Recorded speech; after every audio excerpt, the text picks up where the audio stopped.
So the first thing I did was measure my head. Looks like it's about 23 inches, and I measured from the front right above my eyebrows to the back of my head, and then about 1/4 of an inch above my ear. Then I got 2 foam blocks from Hobby Lobby, glued them together. Got a hat crown template by Melly Sews. Cut it out, and then trace it on top of the blocks. Got a vacuum cleaner because this is a messy job. And then started carving away, just little by little. Once I got down to my oval shape, I started sanding, because you can always take away, but you can't add to it.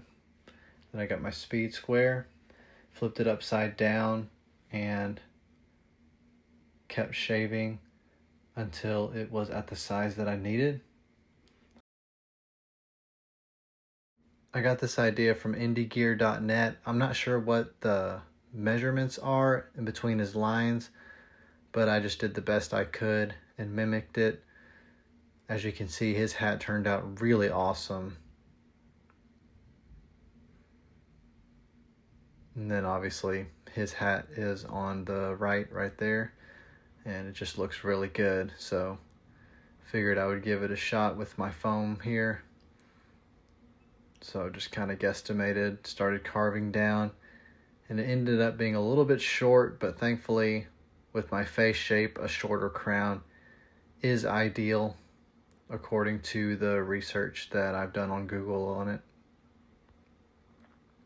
And there it is, about 4.5 to about 5 inches tall. Next was to block the felt onto the block. Just requires a lot of steam to loosen up the felt to get it completely stretched over the block. My steam iron came in handy for this part as well, to get that little hump off the top there and get the whole felt stretched over. I just ironed with the steam and just kept pushing down. Then it was time for the tie block. Kind of started it up high and then worked my way down as I finished ironing and getting the felt totally flat around the block. Once I got my string a little lower, it's time to move on to the brim and get it all ironed out and flat. And then as I'm ironing, I am pushing my string down until it reaches the base of the block. That way my crown will be even. Moving on from there, after the felt dries a little, start sanding. I'm not into burning my hats. I have not done that yet, but maybe one day I'll try that method. That helps give it a smoother finish, but for now I'll just stick to sanding. After a couple of days on the block, I take the string off, get my tape measure and my white pencil. This is how I've been marking the brim. There is a special tool you can use for this part, but I don't have that just yet. I would like to get myself one. For now, I just got this rolling blade I got from Hobby Lobby. It works really well, it cuts right through the felt. So to get rid of the jagged edges, I'll take my sandpaper again and just go around the brim until it looks smooth. Then we'll take it off the block.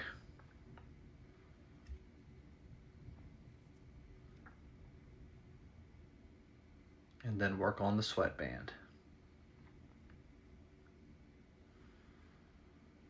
So I'll kind of get my sizing here on the inside of the hat, and I'll make the sweatband as large as I can, and then I like to slide those reed lines in on top of each other to help hold it together.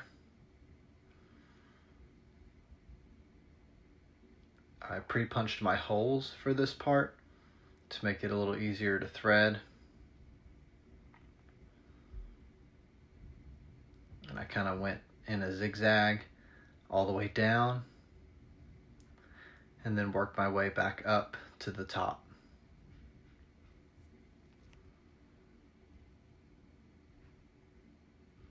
And then tied it off at the end, just a regular square knot. Then I got my little bow tie to identify the back of the hat. And there it is.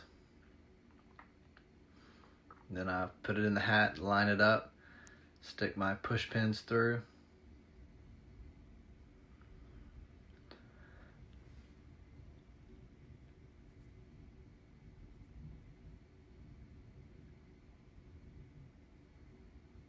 After all my pins are in, I'll double check and make sure that the sweatband is not crooked anywhere and make sure it's sitting flat. After I've stitched it in, that's how it'll look. Quick fit check, not too bad, but what I'll do is put it back over the block, smooth it down, make sure it's all the way down to where the sweatband is at the base of the block. Start ironing it out, double checking to make sure the sweatband is in fact next to the base of the block, and basically getting the hat back to that shape, because once you put the sweatband in, it takes away from the size you want. So I put it back on the block for a couple more days and then took it back out, and as you can see, it's very nice and flat in there and at the right size, my head size being 23 inches, and I'm feeling pretty excited about it at this point with how it fits. Next is time to move on to the ribbon. I put my pins in and tried to eliminate any gaps and kind of did a zigzag stitching from the inside, just back and forth there. Then I'll get the bow of the hat. I used an iron this time and form my little crease, iron that out. Just be careful not to burn your fingers because that can happen. Got my cross piece there that looks a little bit narrower to me than the ribbon going up and down, so I just folded it in just a little bit on the edge, ironed that down, line it up on the hat, get my pins and pin it down so it doesn't move on me while I'm sewing. And then as I sew, taking out my pins,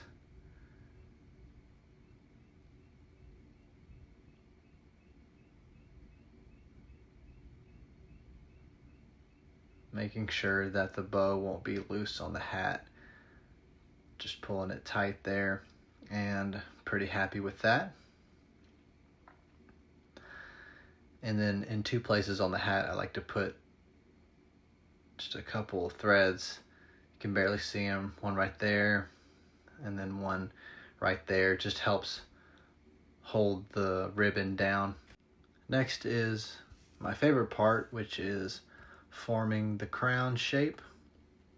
When it comes to shaping the hat, I like to start with the crown, then work my way down to the brim, steaming with every indentation that I make. Going with a tight pinch on this one because I was going for the Raiders of the Lost Ark look, which I'm pretty happy with that. Looks pretty similar. Then it's time to work onto the brim. I didn't have to do much to the brim on this weight of the felt, which is pretty nice. It just held up the way it came pretty well. I just did a few bends here and there, and I'm happy with how that turned out.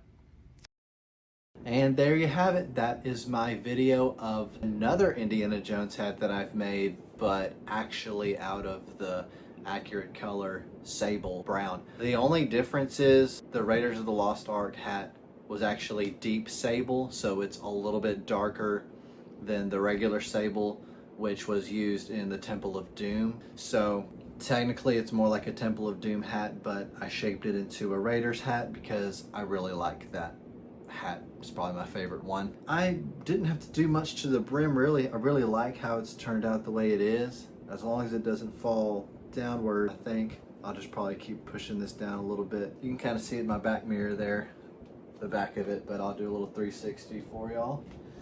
And let me know in the comments what you think about it. I'd be glad to hear anything I can do to make it better. But yeah, I'd say this has come a long ways from this one. This was my first hat I made almost a year ago now. April was when I ordered the materials for this hat. So hey, and this one I didn't even get right to my head. It's a little bit snug, brim's kind of floppy, and it's wool, so it's kind of.